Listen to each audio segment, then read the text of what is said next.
ज्येष्ठ मास के शुक्ल पक्ष की एकादशी, इसे निर्जला एकादशी कहते हैं। इसका एक नाम भीमसेनी एकादशी भी है।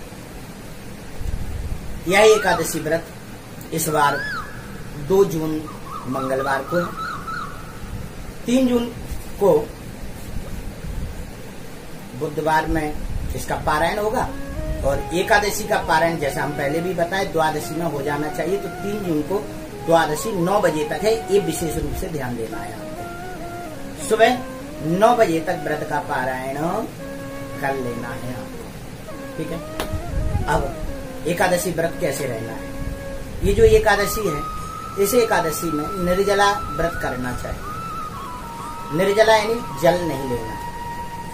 आपने सुना ही होगा कि भीमसेन जी हर एकादशी व्रत नहीं रह पाते थे, तो उन्होंने वेदव्यास जी से पूछा था कि ऐसा क्या करना चाहिए कि मुझे पूरी एकादशियों का फल मिल जाए।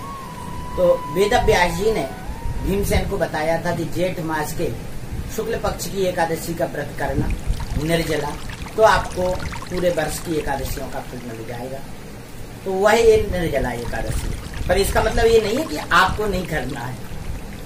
हाँ, कई लोग ऐसा मान लेते हैं कि हम तो निर्जला वाली एकादशी रह लेते हैं बस। नहीं नहीं नहीं, वो भीमसेन की ये स्थिति थी कि वो बहुत खाते थे, ताकतवर भी बहुत थे, इसीलिए भीमसेन के लिए वो नियम बनाया था, आपके लिए नहीं। आपको तो साल भर की एकादशी का व्रत रहेगा। हमारे पास इस बार व्हाट्सएप पे एक मैसेज आया था किन्हीं का कि कुंवारी लड़कियां एकादशी व्रत रह सकती हैं क्या? देखो, बिल्कुल रह सकती हैं और रहना चाहिए। कुंवारी बच्चियों को रहना चाहिए। और मैं तो आप सबसे निवेदन करूं, आपके घर के जितने सदस्य हैं उन सबको एकादशी का व्रत कराना चाहिए। एकादशी के दिन घर पर अन्न बिल्कुल भी नहीं बनाना चाहिए, ठीक है ना। अच्छा, दूसरी बात यह है कि एकादशी व्रत बच्चे, वृद्ध सुविधानुसार रह सकते हैं। वो फलाहार ज्यादा कम ले लें, अपने अनुसार ले लें, पर रहना जरूर चाहिए एकादशी व्रत। एक बात ध्यान रखना, दशमी की शाम को कुछ गरिष्ठ अन्न नहीं खाना, पकी हुई तली हुई चीजें नहीं खाना, क्योंकि पकवान यदि आप खा लोगे दशमी की शाम को तो एकादशी निर्जला नहीं रह पाओगे, फिर ज्यादा प्यास लगेगी, गला चटकेगा। दशमी की शाम को दूध ले लेना, हल्का फल ले लेना बस। और एकादशी के सुबह से फिर कुछ नहीं लेना है, जल भी नहीं लेना है। एकादशी को सुबह स्नान आदि से निवृत्त होइए, 1 लोटा जल सूर्य भगवान को चढ़ाइए, शुद्ध आसन पर बैठ जाइए और भगवान का पूजन करिए। ठाकुर जी का अर्चन करना है, गणेश जी आदि का पूजन कर लीजिए, फिर ठाकुर जी को विराजमान करिए। जैसा हर बार मैं आपको बताता हूँ, पहले जल से स्नान, फिर दूध दही घी शहद शक्कर पंचामृत से स्नान, फिर उसके बाद शुद्ध जल से स्नान करा के वस्त्र, चंदन, पुष्प, पुष्पमाला, दूर्वा, बिलपत्र, तुलसी के पत्ते, इत्र, धूप, दीप, भोग, फल, ये सब अर्पित करके प्रणाम कर लीजिए ठाकुर जी को। इतना कर लीजिएगा। इसके बाद आपको एक बात ध्यान रखना है, इस दिन आपको ज्यादा से ज्यादा समय पूजन में, भगवत अर्चन में बिताना है। इससे क्या होगा कि आपका एक तो भजन बढ़ेगा, भगवत प्रसन्नता बढ़ेगी और आपको न भूख लगेगी न प्यास लगेगी। ज्यादा समय भी पूजन में लगाएंगे। इसके लिए आप क्या करें, सुबह भगवान का जब पूजन कर लें, उसके बाद आप करीब 1000 मंत्रों से ठाकुर जी को 1000 तुलसी पत्र चढ़ाएं। यदि तुलसी पत्र नहीं है तो कोई ड्राई फ्रूट रख लेना, मेवा, 1 मंत्र बोलिए, 1 मेवा चढ़ाइए, 1 मंत्र बोलिए, 1 मेवा चढ़ाइए। 1000 आराम से मंत्र से आप बोल सकते हैं। चाहे गोपाल सहस्त्र नाम के 1000 ले लीजिए, चाहे विष्णु सहस्त्र नाम के, बात एक ही है। और इस दिन आपको एक घड़े में कलश भर के रख देना है, एक घड़े में जल भर के रख देना है, ये भी कर सकते हैं आप। अच्छा, पूजन के बाद ठाकुर जी की आरती आदि करके फिर दिन भर आपको जप करना है। व्रत के दिन ज्यादा बोलना नहीं चाहिए। व्रत के दिन जितना कम हो उतना कम बोलिए। मौन सबसे अच्छा व्रत है। व्रत में मौन धारण करिए, जप करिए, जितना जप आपका बढ़े ये भगवत प्रसन्नता है। तीसरी बात आपको और मैं एक बताऊं, इस दिन बहुत पाठ कर सकते हैं। गीता का पाठ करिए, भागवत का कथाएं सुनिए, पाठ करिए, अरे आप जप करिए, रामायण का पाठ करिए, ये कर सकते हैं आप। शाम के समय कीर्तन करिए सबको बैठा के। अब यदि आपको दिन काट लिया, रात में आपको यदि व्रत करने में दिक्कत हो रही है तो शाम को ठाकुर जी का चरणामृत ले सकते हैं। चरणामृत में कोई दोष नहीं, चरणामृत आप ले लीजिएगा और अगले दिन सुबह स्नान करिए। स्नान करने के बाद भगवान का पूजन करिएगा। एक बात ध्यान से सुनना, घर पर जो आप प्रतिमाएं रखते हैं, मूर्ति रखते हैं ना, ये मूर्तियों का एक विधान है। ये आजकल प्लास्टिक की, फोम की और ये मोम की और क्या क्या हो, ये सब नहीं रखा करो।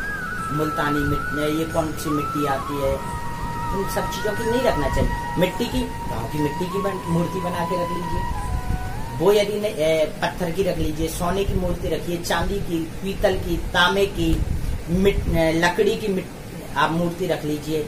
अरे स्फटिक की रखिए, पारे की रखिए, ये सब रखी जाती है मूर्ति। इसके बारे में मैं आपको कभी और विस्तार से बताऊंगा किस चीज की मूर्ति किस घर में रखना चाहिए, कौन सी उपयोगी है।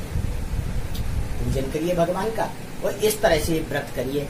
ये व्रत रखने से आपको पूरे साल की एकादशी का फल प्राप्त होगा और आपको पूरे साल व्रत तो रखना ही है। कई लोग तो इसलिए भी व्रत नहीं रखते कि पारायण इसका उद्यापन कराना पड़ेगा। अरे पहले व्रत तो रखिए, ठाकुर जी की बड़ी कृपा होती है। आप व्रत रखना शुरू करेंगे, बाकी कृपा करना तो ठाकुर जी का करेंगे। व्रत रखिए, सच्चे मन से ठाकुर जी का स्मरण करिए और व्रत का द्वादशी में पारायण करिए। पारायण करने से पूर्व किसी सदपात्र ब्राह्मण को आमंत्रित करिए, उसका पूजन करिए, पाद प्रक्षालन करके पूजन करके उसको आसन पर विराजमान करिए, फिर उसको भोजन कराइए और उसके बाद आप हाथ पैर धुलकर पूरब की तरफ मुख करके भोजन करेंगे। भोजन करते समय ये ध्यान रखना आपका पात्र मजबूत हो। ये प्लास्टिक के बर्तनों में, चीनी मिट्टी के बर्तनों में भोजन नहीं करना चाहिए। हाँ, ये कांच आदि के गिलासों में भोजन नहीं करना चाहिए। अरे आपके पात्र मजबूत होना चाहिए, ठीक है ना। आप खूब सोने के पात्रों में खाइए, चांदी के में खाइए, अरे ना हो तो पीतल के में खा लीजिए, कुछ भी ना हो तो स्टील आदि के में खा लीजिए, पर ये प्लास्टिक के और चीनी मिट्टी के में नहीं खाना चाहिए, ठीक है ना। ये मिट्टी के पात्र तो एक बार खा के फिर फेंक दिया जाता है। भोजन करिएगा, भगवत स्मरण करिएगा और यदि कोई ब्राह्मण सदपात्र न मिले आपको भोजन कराने के लिए तो ब्राह्मण के निमित्त कुछ दक्षिणा, भोजन का सामान निकाल के अलग रख दीजिए। एक सदपात्र ब्राह्मण मिल जाए उसको दान कर दीजिए। इस तरह से आप व्रत रहिए। और एक बात ध्यान रखना, ये जो वीडियो है ना, इसको अपने सब लोगों के पास भेजिएगा, सबको बोलिएगा कि सब लोग भी शेयर करें, क्योंकि इस वीडियो चैनल पर मैं कोशिश करूंगा कि आपको सनातन धर्म की जो जुड़ी हुई चीजें हैं वो सब वास्तविकता से बताऊं। आगे मैं आपको बताऊंगा कैसे कैसे मूर्तियां, किन किन चीजों की मूर्तियां होना चाहिए घर में, कितनी बड़ी मूर्तियां होना चाहिए घर में, किस किस की पूजा गृहस्थ को करना चाहिए, ये भी मैं आपको बताऊंगा।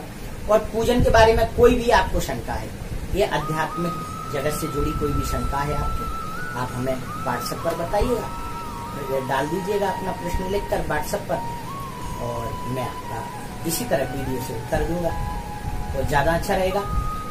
यह चैनल सब्सक्राइब कर लीजिए और सब लोगों को बोलिएगा कि यह वीडियो सब लोग भी शेयर करें, अच्छा रहेगा।